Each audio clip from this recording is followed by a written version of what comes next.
오늘부터 단계적 일상 회복이 본격적으로 시행되면서 그러나 감소세를 보이던 하루 평균 확진자 수와 감염 재생산 지수는 다시 증가한 것으로 분석.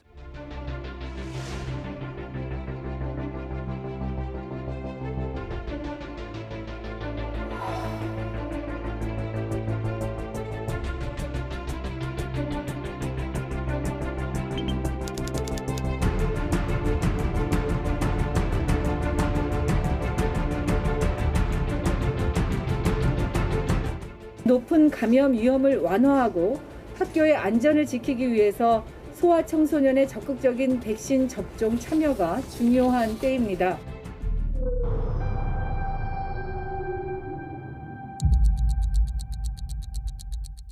중단하라! 중단하라! 중단하라!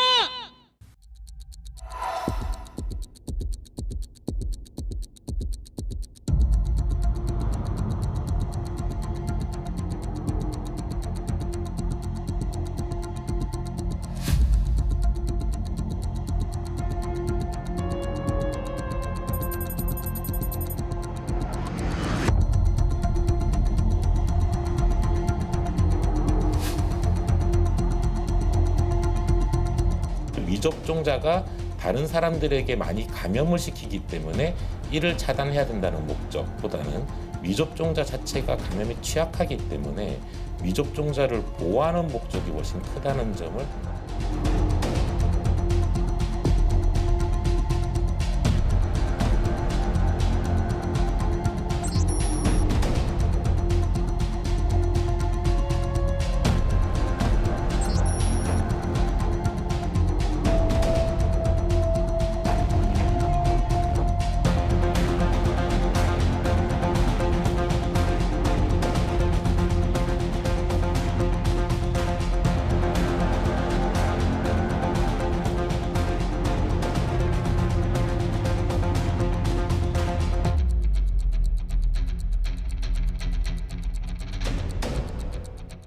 오미크론 변이 바이러스 확산으로 국내 코로나19 확진자와 위중증 환자가 늘면서 방역 패스가 더 강화됐죠. 그런데 이 방역 패스가 학습권 등 기본권을 침해한다는 목소리와 함께 소송까지 이어지고 있습니다. 이슈K 오늘은 최영호 변호사와 함께 이 문제에 대해서 이야기 나눠보겠습니다. 어서 오시죠. 네, 안녕하세요. 네, 먼저 학원과 스터디, 카페 등에 대한 방역 패스 적용 지침을 정지해달라 시민 1,000여 명이 낸 가처분 신청을 최근 법원이 받아들였죠. 좀 이 내용 구체적으로 설명을 좀 해주시죠.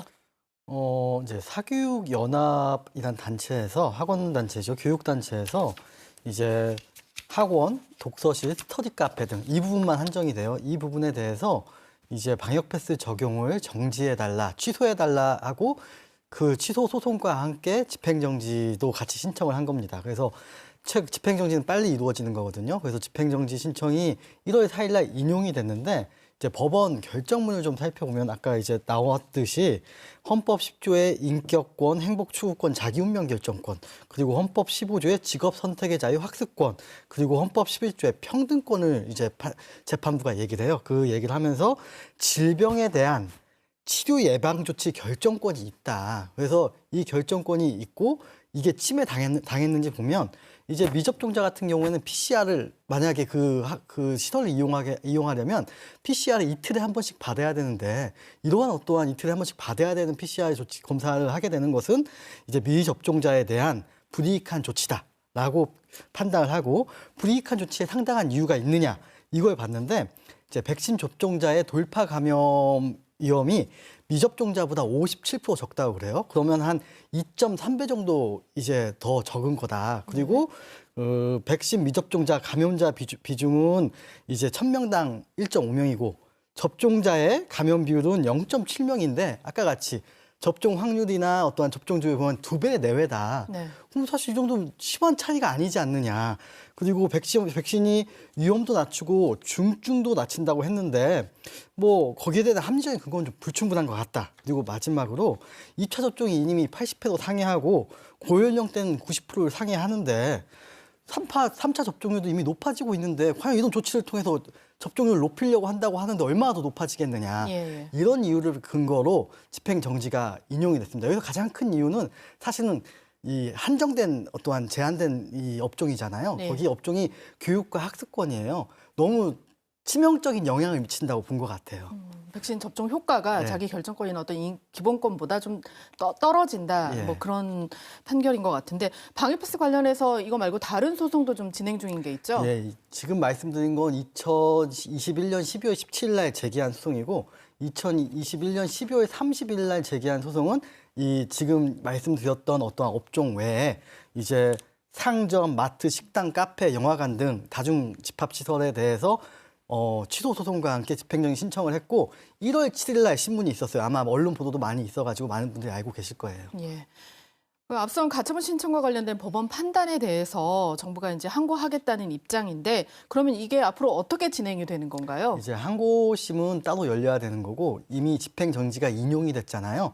항고했다고 해서 집행정지 효력이 없어지진 않아요. 그래서 지금 방역 패스가 학원 등에 대해서는 이루어지지 않는 거잖아요. 항고했다고 해서 이제 이 결정이 바뀌진 않으니까 항고심이 결정 나올 때까지는 계속 유지가 될 겁니다. 예. 법적 다툼을 뭐 따로 진행하더라도 방역 당국 입장에서는 방역 패스 개선안을 좀 마련을 해야 될 텐데 이번 법원 판결에 대해서 사전에 방역 당국의 입장과 소상공인 입장을 들어봤습니다. 들어보시죠. 방역 패스 제도는 모든 분들을 위해서 판단을 내려야 되는 거기 때문에 그 흐름에 의한 접근을 하는 것보다는 감염병 그리고 그에 대응하는 다양한 변수들의 조합이기 때문에 보다 더 전문가들이 판단을 내리는 게 옳을 것 같습니다. 법원에서의 판단을 존중을 해야 되긴 하겠지만 법원에서 판단을 내릴 때도 감염병 전문가의 그런 의견들을 종합을 해서 판단을 내려주시는 게 모두 방역 패스에 대해서 이의 신청을 해서 재판까지 가야만이 정책이 바뀌는데 소상공인들 법적으로만 가야만이 할 일이 아니고 차별적으로 하지 말고 이거는 제도 자체가 좀 철폐돼야 된다고 봐요. 접종을 완료했다고 해도 돌파 감염이나 새로운 또 변이 바이러스 나오거나 이런 식으로 계속 검증되지 않은 상태로 그것을 계속해서 실효성보다는 소상공인들 경제적인 손실이 큰데 네, 앞서 강영석 국장께서 법원이 전문가 의견을 종합해서 판단을 내려야 한다고 하시던데 이번 판결에 전문가 의견이 좀 고려되지 않았었는지 그리고 또 아까 판결 과정에서 감염률 관련 통계가 좀 잘못 인용됐다 뭐 이런 지적도 있는데 이런 것들이 앞으로 진행되는 어떤 소송의 재판 결과에 좀 영향을 줄까요? 전문가 의견은 아마 이제 보건복지부 답변을 할 때 이미 수많은 어떤 통계 자료나 본인들이 여태까지 해왔던 방역에 대한 기본 자료를 다 제출하고 판단을 받았을 거예요. 아마 그 부분은 이제 보건복지부에서 소송 대응을 할 때 이제 많은 자료를 제출했을 것으로 보이고 그리고 통계 관련인데 아까 이제 말씀드렸던 것 중에 백신 미접종자 감염자 비중이 1000명당 1.5명이고 접종자 비중은 1000명당 0.7명이라고 그러셨어요. 근데 이제 그게 사실은 단순히 표시상의 오류로 보여져요. 그걸 0.0015%라고 표시를 했는데 사실은 0.15%고 0.007%라고 표시를 했는데 0.07%거든요. 근데 이게 1000명당 1.5명, 1000명당 0.7명이라고 이미 얘기를 하고 거기에 표시상의 오류이기 때문에 큰 부분은 아니라고 보여져요. 잘못 인용된 건 아니다. 그냥 표시상의 오류다. 예. 예. 방역 패스 유효 기간에 대한 단속도 시작이 됐는데요. 방역 패스 유효 기간이 현재 6개월인데 위반하면 어떤 처벌을 받는 건가요? 이제 일단 운영자가 처벌이 크죠. 운영자 같은 경우에는 1차 위반 시 150만 원, 2차 위반 시 300만 원 과태료 또는 이제 10일이나 3개월, 20일, 3개월 등의 어떠한 그 운영 정지를 받게 되거든요. 네, 사용자 같은 경우에는 거부하고 음식을 먹겠다. 이런 경우 했을 때 과태료 10만 원이고 그런 경우도 있을 거예요. 타인의 휴대폰을 빌려가지고 이제 방역 패스 인증을 하게 된다고 한다면 이 경우 적발된다고 한다면 사실은 형사처벌도 가능한 상황이에요. 네. 이렇게 기본권과 공익이 좀 충돌하는 사례 중에 좀 법적 판단이 나온 좀 판례나 이런 게 있나요? 지금 이제 이 코로나 관련을 해서 보면 대표적인 게 이 시위, 집회 시위 있잖아요. 집회 시위에서 이제 이 관리 감독 기관에서 집회 시위를 금지를 많이 했었어요. 작년, 재작년 같은 경우에. 그러면 거기에 대해서 이제 집회 금지 처분에 대해서 취소 소송이나 집행정지를 했는데 이 경우에 제가 작년 중반 정도까지 한 30건 중에 한 10건 정도가 인용이 됐다고 하더라고요.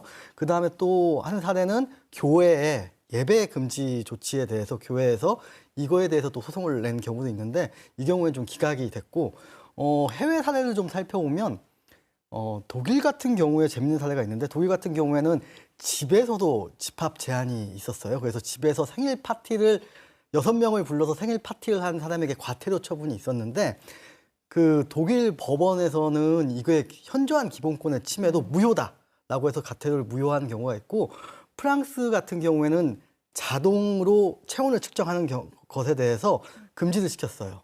예, 이런 경우에 기본권 침해에 대해서 판단을 한 경우가 있습니다. 기본권을 좀 중시한 외국에서는 좀 그런 거에 더 무게를 둔 것 같고요.